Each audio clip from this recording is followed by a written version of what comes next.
నాయన కర్రలతో ఎంత పెద్ద అచ్చి కడుతున్నారా?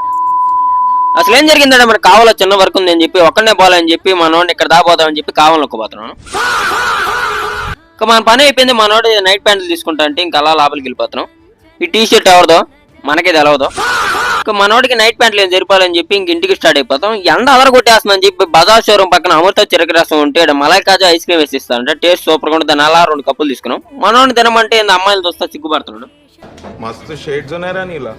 అబ్బో కమలాసన్. అలాగే మలై కాజా దించుకొని ఐస్ క్రీమ్లో పెట్టుకుని తింటే టేస్ట్ మాకు సూపర్గా ఉంది. జీడిపప్పులు చెర్రీస్ జరుగుతుంటే ఇంకా సూపర్గా ఉంది. అలా 100 రూపీస్ కట్టేసి ఇంకా ఇంటికి స్టార్ట్ అయిపోయాం మనం. అలా కొడబెట్ట నుంచి పోతుంటే ఆశ్చర్య కడుతున్నాయి. దేనికో కాదు, శ్రీ ప్రసన్న వెంకటేశ్వర స్వామి బ్రహ్మోత్సవాలు జరుగుతున్నాయి. అనగా మనం తిరణాలు అంటాం ఇక్కడ. ఈ తేదీలు వచ్చి ఫిబ్రవరి 26వ తేదీ నుంచి మార్చి 8వ తేదీ దాకా జరుగుతున్నాయి. ఈ నెల్లూరు జిల్లా నుంచి భోగల మండలం, అల్లూరు మండలం, కావల మండలం, చుట్టుపక్కల మండలం నుంచి ప్రతి ఏటా జనాలు వచ్చి బ్రహ్మోత్సవాలు చూడడానికి వస్తారు. మీలో ఎంతమంది బ్రహ్మోత్సవాలు చూడడానికి వస్తారో కామెంట్ చేయండి. మర్చిపోకుండా ఫాలో చేయండి.